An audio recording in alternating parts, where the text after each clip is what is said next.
we only know the tip of the iceberg. There is so much more.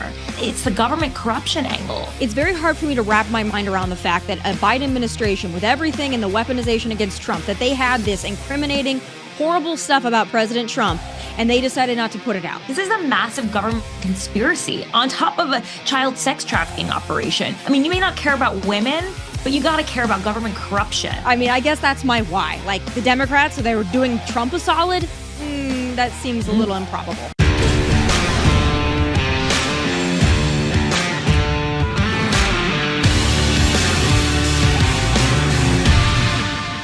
President, Representative Massey says he's concerned that the Epstein probe you are calling for could be a smokescreen to block the release of more files. Is that the case? Well, I don't want to talk about it because fake news like you're a terrible reporter, and fake news like you, they just keep bringing that up to deflect from the tremendous success of the Trump administration.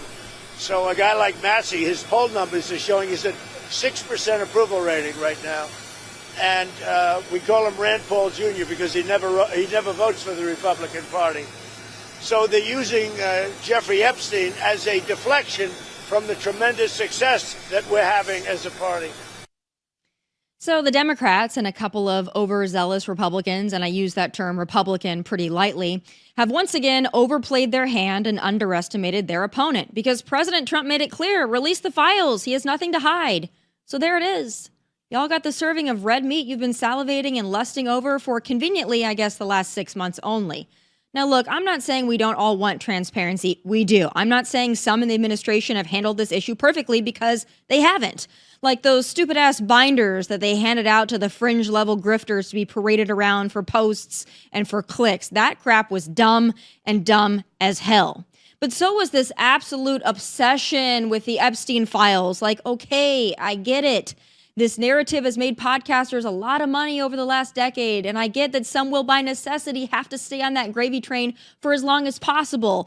But most of us know that whatever is in those files is, at least at this point, rather inconsequential. And I say that not because I'm not horrified by Epstein and all he did and all he was, because I am, but because, to state the obvious, Jeffrey Epstein is dead. His abuse is over. And yeah, I'm sure there are still predators roaming around, lots of them. And that's why I'm personally much more interested in seeing them behind bars, or better yet, the hell out of our country.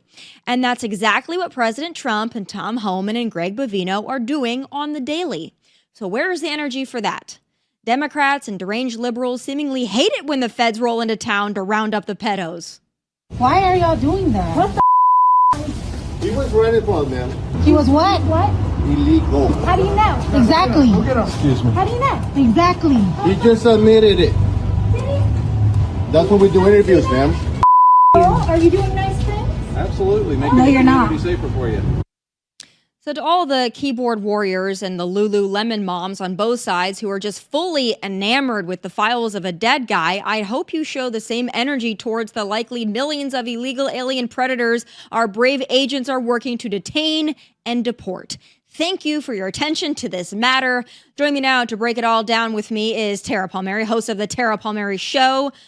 All right, I want to jump right into the Epstein files. I'm not sure if you saw Speaker Johnson addressing this morning. He kind of outlined some of his concerns, but they are voting to release the files. There's going to be, of course, some hold up and some back and forth. But what do you make on the whole situation and how it's been handled thus far on both sides? I don't understand why they wasted so much political capital to get to this place if at the end of the day, President Trump was just going to say, release the files. I think he should have just done that from the jump. That was a big waste of time to me. Also a waste of political capital. And now he's forced to catch up with his own party and agree with them. I think there are very few things in America that 90% of people agree on, and that is release the Epstein files. And all of these members, they were going back to their districts and they were hearing from their constituents over and over again, release the files. I don't agree with you that there's nothing bad in there because I've been working on this story for many, many years, even during the Biden administration. I published magazine reports. I did 2 podcasts on it. There are a number of men that are perpetrators that were involved in these crimes. Many of them have already resigned from their financial institutions. Some of them have lost their jobs at high-ranking institutions across the world, at Harvard, MIT's lab. I mean, the names, you could keep going. So I don't think this is just like it's a Jeffrey Epstein started the world's largest sex trafficking operation by himself, and all 1,000 women were enjoyed by him alone. And I know that from reading depositions from survivors. Yeah. I take their word as evidence. Obviously, there's more too. It was based on what I know from my sources inside of the FBI, who some of them, say that they have seen, and from survivors who have been asked to go there, they've seen video evidence, pictures of themselves, naked pictures. I mean, there's a lot. He had the entire place. He had the entire place wired. And I think the fact that there's so much subterfuge, there are so many questions about the sweetheart deal, so many administrations, 5 actually going back, both Republican and Democrat, covering this story up makes it a bipartisan issue. And I agree, it's cynical that the Democrats have in a lot of ways been pushing this now and not before. I believe that the old warts in the party were probably part of the reason why they weren't pushing it before. But regardless of who is in the files, they should be out there. There should not be a big, slow rolling on privacy redactions. The victims have made it clear they want the stories out there. They are adults now, and they want the truth. So this whole idea of protecting the women is honestly very patronizing, and they've said so. And I think what they need to spend their time doing is releasing 30,000 gigabytes of files right now. Yeah. So I want to go back. I'm not saying there's not anything bad in them. I'm sure there is. I'm sure there's a lot of bad in there. I also, to my knowledge, I don't believe all of the women want this exposed. I believe that there are some that wish to remain anonymous. I think that there are certainly many that have said, hey, we want it out. We saw the videos, and I totally, I feel for them, and I agree that they should have their transparency. But to say that they all want it out, that's not true. There are some that don't want their name out, and they don't want to be revealed. And they can still have their stories being told as Jane Doe's, as they've done it throughout history. We've used Jane Doe's and John Doe's actually to tell in legal proceedings for a very long time. So I don't see that as a huge issue. In fact, that's probably how the files are formatted right now as we speak. I mean, even the ones that you can see on the FBI's website, which everyone can go to and check out the vault themselves. I think what a lot of journalists who are dedicated to this story see is that the redactions are really quite frustrating.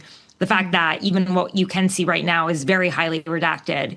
And a lot of it is because of the power and the wealth that a lot of men have spent a lot of money on both sides of the aisle to have their names redacted. So I personally cringe at the politicization of this story. I knew Virginia Giuffre really well. I traveled around with her. I know a lot of these survivors were Republicans. Some are still.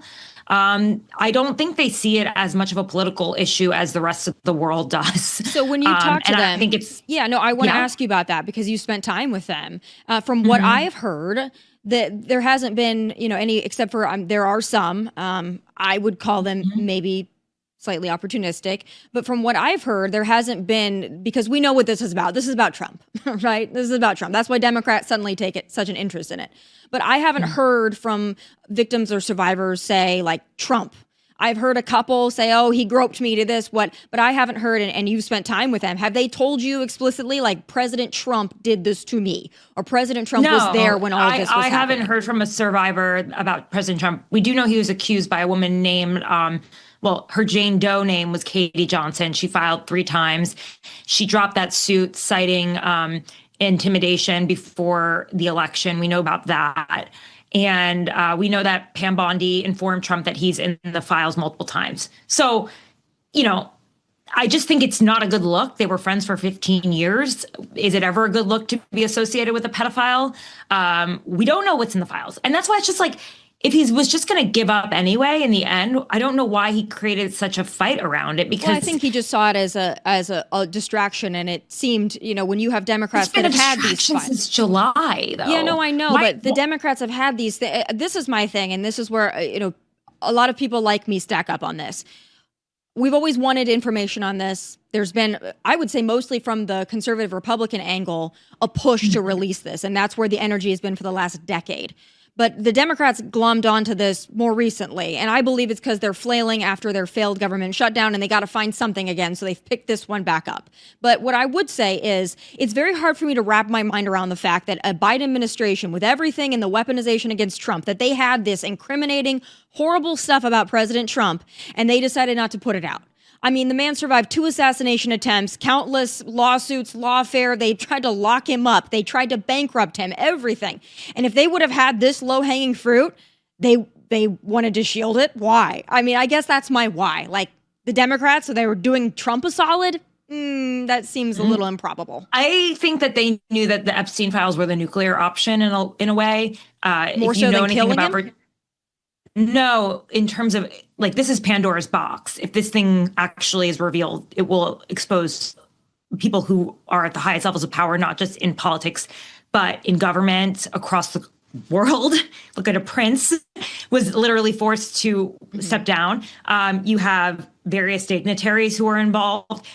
What we know from names that have been revealed from Virginia Giuffre's depositions, Bill Richardson, Senator, Democrat, Senator Mitchell, Maine, a Democrat. You know, Bill Clinton is obviously very closely associated. She never named him or was trafficked to him, but he was a Democrat. So was President Trump. So were the people around him. So why would they suddenly say, hey, even if they had something on Epstein, let's just release this one little nugget to get Trump or whatever is in there about Trump? It would have backfired on them spectacularly. And, you know, that was the thinking. Now, I think that all of those people are the old warts in the party. And I think that's why you're hearing from people like Ro Khanna saying, let's just open this up. Let's push for this. I mean, this wasn't really Hakeem Jeffries that's been leading the charge on this. This wasn't Chuck Schumer. This was the new guard. This was a very ambitious congressman from Silicon Valley who sees his future in the party, and he's the one who's pushed this forward. So I think that it was a politically disadvantaged.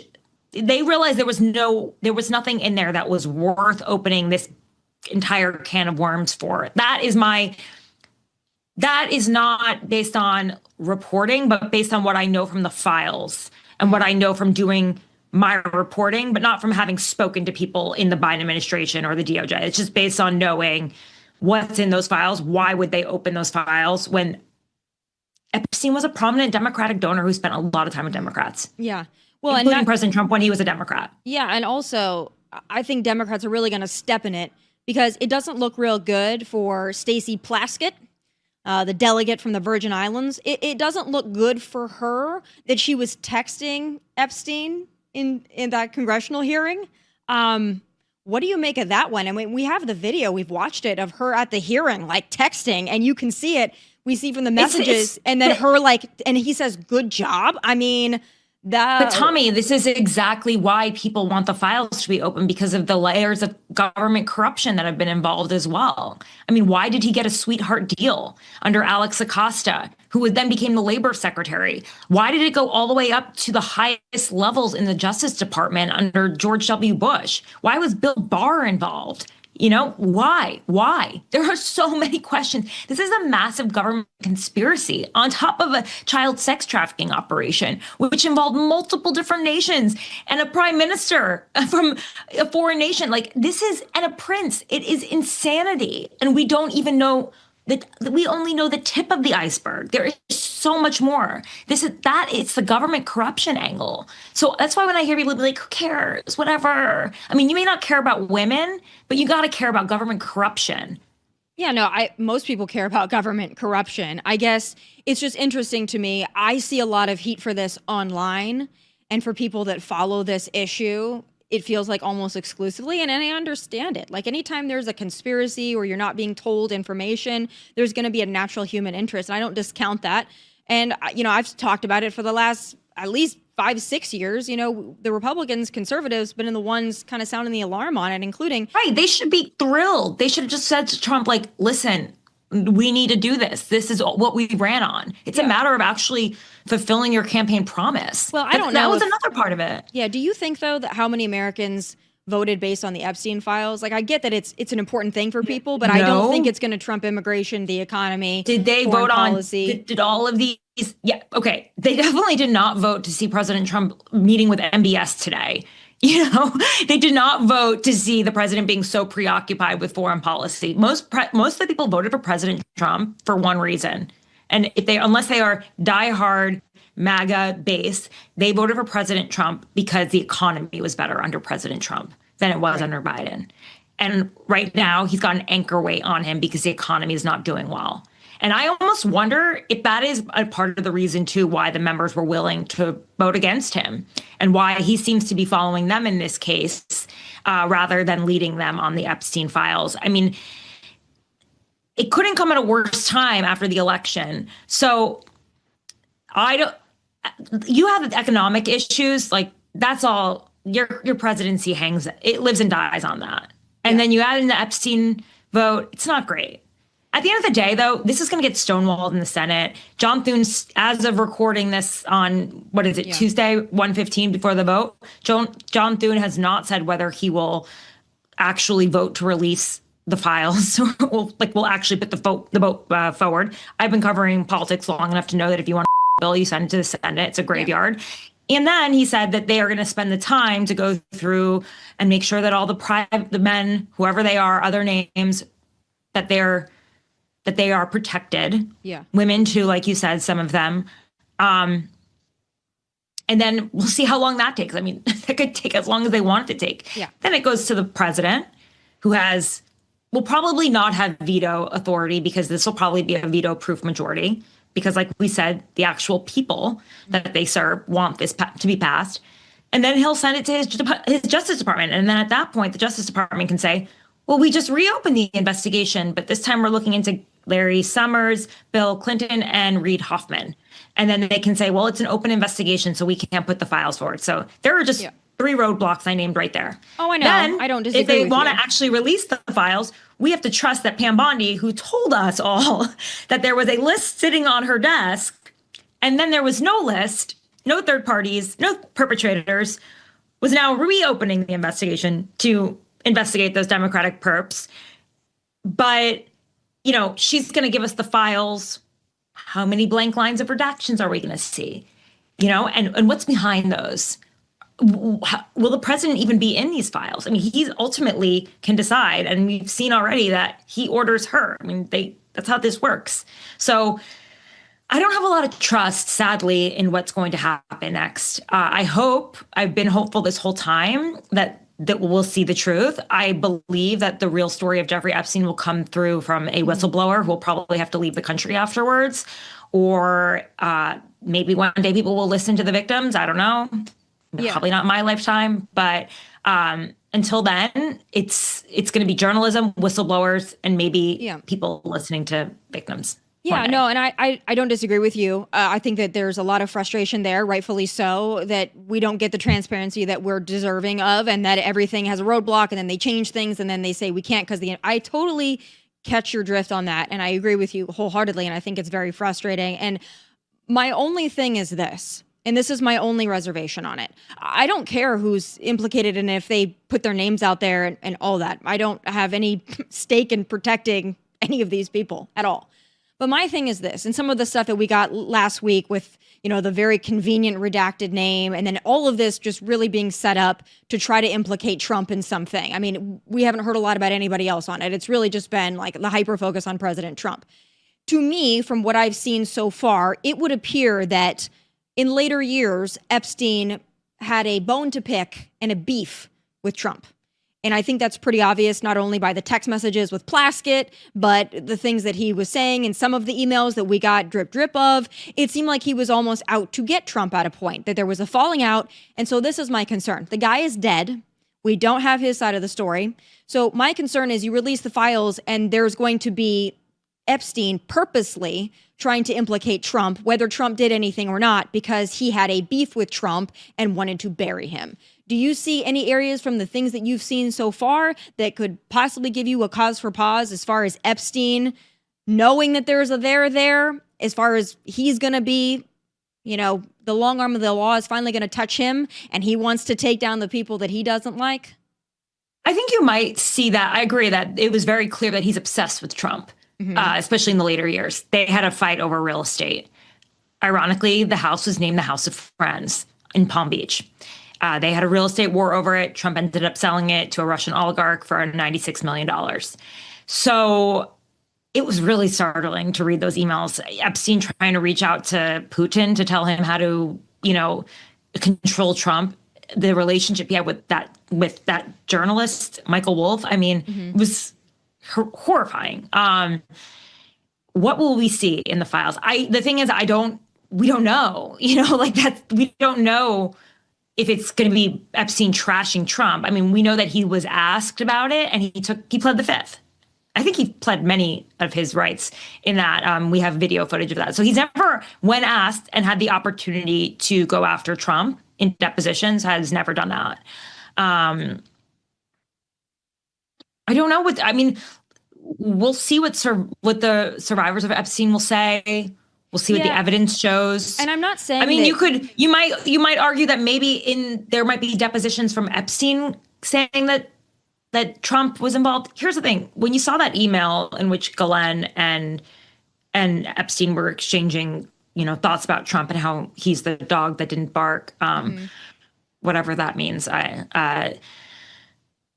They weren't writing that for us to read it years later. Like, they were colluding on how to tank Virginia Giuffre's case. That's what they were doing. So I don't even know that that's necessarily her. The Republicans are saying that, but we haven't seen what that is, what that email is. Her family doesn't know. I feel sad that she's not even alive for this. Yeah. I spoke to her after Pam Bondi gave those binders out to the influencers. Which I thought was a poor move, by the way. I completely agree. She was really hopeful, actually, that Trump would release the files and that this would be, that we'd move forward on this. Yeah. Apparently, Elon Musk DM'd her and told her that he would release the files. So, I think they saw the importance of having her support. Well, and again, I feel sad that she's being used as a political cudgel right now. We don't know her side of the story. Oh, I know, but I think that's what a lot of this is. That's why it's so frustrating. I think there's a lot of people that did a lot of gross, disgusting things, and they deserve to be exposed. But I guess my thing in this, if I can see the angle from President Trump's perspective, now he's saying just release them, but I can see his frustration, because if you know that somebody doesn't like you and had a feud with you, who is this horrible person, who could implicate you in something that you probably didn't even do or weren't even involved in, but they want to take you down, but that person's now dead, but there could be a lot of information of them trying to implicate you or them saying things about you to try to take you down. And it's not provable either way, because it's not like President Trump can say, yeah, he said this because he hated me because we had a feud, because the guy's dead. So that's where I can see his frustration. Okay, maybe that's a part of the files, but what did you think of what the estate handed over in terms of the 50th birthday book? Picture of Trump, saying they shared they had this picture that Trump sent over of the naked body and the writing. It says we share a secret. I just think you're going to see a lot more about the people in his world. The fact that they were all very much aware of this pedophilia ring. I believe that he and Ghislaine Maxwell actually groomed these elites in addition to grooming the girls. They made it very normal. It was normalized, as you could see from the birthday book. I think we're going to see a lot more about what happened. We'll see the police reports. We'll see the testimonies. We'll see you'll see from the victims what happened to them. And then obviously video footage and pictures, right, if they're ever released. And ultimately, we'll find out why he got this sweetheart deal. What was he doing for the government? Tomi, honestly, that is the one thing that I think about, because he was an informant for the FBI back during this Financial Towers case. It was the largest Ponzi scheme in the world. He was a partner in it. Stephen Hoffenberg spent the rest of his life in prison, and he spoke to the feds, according to Vicky Ward, 3 times for this case. Then there was another case with Bear Stearns where he was very helpful.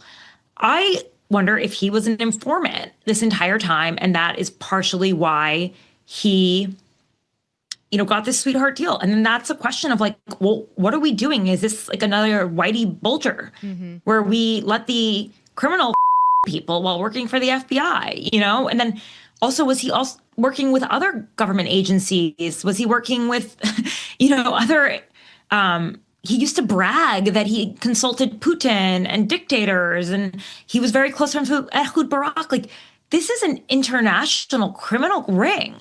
I just think, to be so simplistic about it, there's a reason why these files are being very closely protected. Although, you know what, the more we talk about it, I'm sure the ring that has been going through it is getting larger and larger. I don't believe you can keep the secret on this for too long. Maybe when this administration is over and there's less fear. I mean, they're doing polygraph tests inside the FBI right now.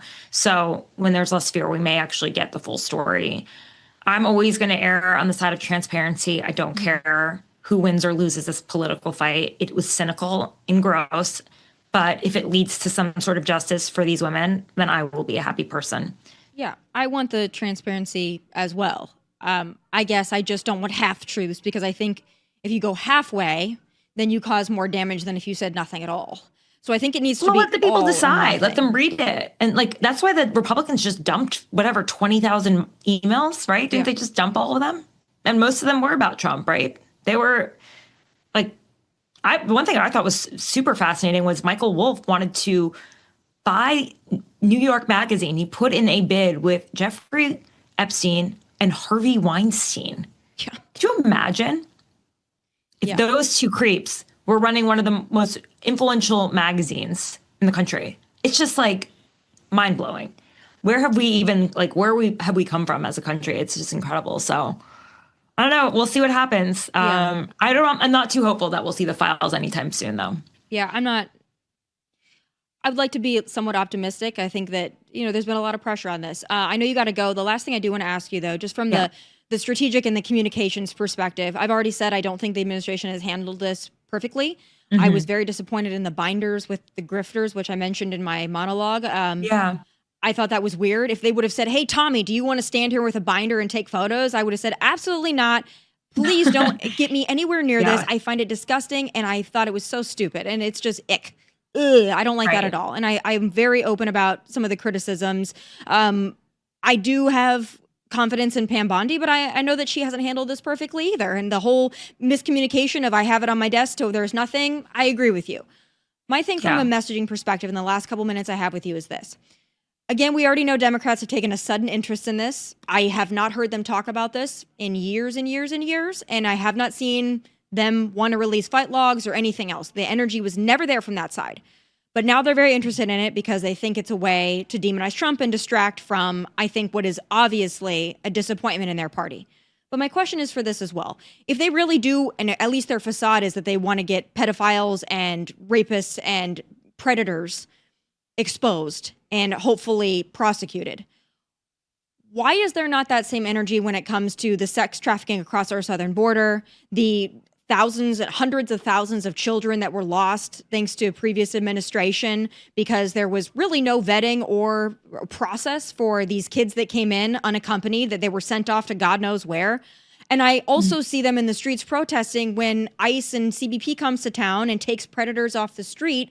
I see them not only protesting, but I don't see them celebrating when they say, this is the predator we got, this is the rapist that we got, this is the child molester we got. I don't see Democrats saying, good, at least we got them off the streets. I don't see that. So I don't really buy their whole shenanigan of we want transparency for the victims. It doesn't line up to me.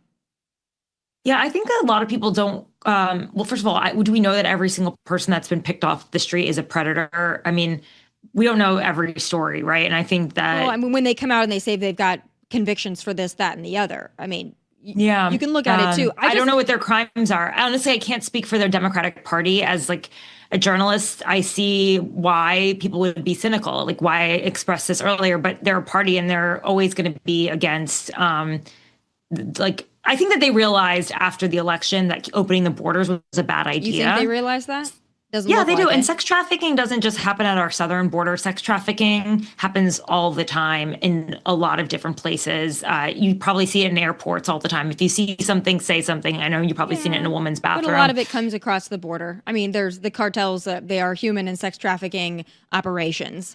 Aside from drugs, that's their main income. Yeah, no, I don't think you're wrong about that. I mean, sure, they should be talking about it more. but this is like a case that is very clear that could be opened up, and there's no reason not to. Can you name one of the people that they've arrested that was a sex trafficker? So, well, listen. Well, I'll go back to Kilmar Abrego Garcia, who was in body cam footage here in my state of Tennessee, allegedly smuggling humans that had no. Yeah, no, I think in that case, like that's a case in which someone should be deported. But like, it's not like every single person they're picking up is a sex trafficker. No, some of them have DUIs. Some of them are frauds, and sure. And at the very least, they're all in the country those people, illegally. And they should be deported. But I think the way that they're going about these deportations, it's disrupting cities, neighborhoods. Like when they break into a home late in the night in Chicago, and all of these people are roused from their sleep. Wait. Not all of them are illegally living there. Hold on though. I have to talk to you about this, and I know you got to go. But this is a sticking point for me. If an American, gangbanger, thug, whatever, born and raised American, if the police come in, they're going to bust down your door and they're going to arrest you. What about the people that they didn't have warrants for, like the children that they got out of bed who weren't even, like those are kids. You realize, though, if you're in this country illegally, that you are subject to deportation. You don't get like a pass just because, oh, well, you did someone, or oh well, you didn't. Well, some of the people that are being deported now were brought in through the Biden administration and their asylum programs, and now they're being told to leave. Well, they're being told to leave because they had temporary protected status, which means their status temporary, changed. Which means you need to leave. Then, when you give someone temporary protected status, which I think was bull in the start anyway, that doesn't mean you get to stay here forever. That's in the name. That's not the intention of the program. So now we're supposed to cry tears for the millions of people that Joe gave temporary protected status for, and Trump said, all right, your status is over, you need to leave. And now we're supposed to be like, oh, the horror, they have to leave. But they have picked up people who are Americans by accident because it just seems so slapdash.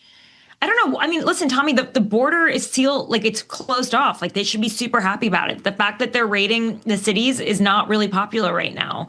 And so, of course, the Democrats are going to seize on it. It's not popular, and especially among their constituents. So they're speaking out. They represent those people. Yeah, it's not popular in the cities, these raids. It's not. Maybe it's popular where you live, but it's not popular in the cities where these people live or in the communities where they live.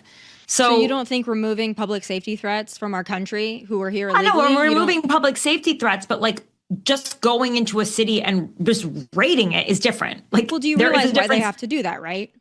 It's because if you have a sanctuary city. Listen, I'm not here to have an ideological fight as a Democrat. I'm a journalist, okay? And I don't feel like this conversation is going anywhere. I'm not trying to win an argument with you or lose an argument with you. It's just your viewpoint is interesting to me because you seem to be very much on the side of we need to keep the illegal aliens here. This is the thing, Tomi, your point of view is only on the side of the Republicans, okay? You can only see in that perspective, and I'm trying to give you a different perspective. But if that's the only perspective that you can think about, then and you don't understand why Democrats are doing what they're doing, then I don't offer you anything more than this. That's all I'm offering you is what their perspective is. I'm not going to tell you what I think. I'm a journalist. I'm going to get back to doing investigative reporting. That's what's important. And finding out whether these people, when they're picked up, if they're here illegally or not, the methods in which they're doing it. And if Democrats want to make a thing about it, if they want to rally around it, they probably are seeing that their base thinks the same way. They're reflecting back what their base wants. So that is my piece on this. I'm not here to get into a fight about ICE or raids. Okay. Well, I do appreciate all of your time and expertise on the Epstein files, and we'll see how this all plays out. Thanks so much for taking the time. Thank you. Have a great day. There is one athletic brand that stands up for free speech in women's sports, and that brand is XXXY Athletics. The clothes are high quality. When you wear them, you also make a statement that you stand with women and girls and for fairness in sports. You no longer have to sacrifice fit, quality, and performance to wear your values. XXXY Athletics makes world-class workout gear. Their legit leggings are moisture-wicking, quick-drying, and the fit is flawless. They hold you in without holding you back. And for men, the Courageous Core Short is everything you need in a workout short. High-performance fabric, secure pockets, quick-drying, and so soft you'll barely know they're there. They also do really cute casual stuff. The logo tee they have says that you're on Team Common Sense. So don't give your money to athletic brands that don't stand up for women, fair competition, and free speech. Head to thetruthfits.com, enter promo code OUTKICK20 to get 20% off, only at thetruthfits.com. All right, folks, that does it for this episode of Tomi Lahren is Fearless. Catch full episodes of this show on Outkick and Fox Nation whenever you like. Also, please like and subscribe to the YouTube channel at Tomi Lahren is Fearless. From Nashville, God bless and take care.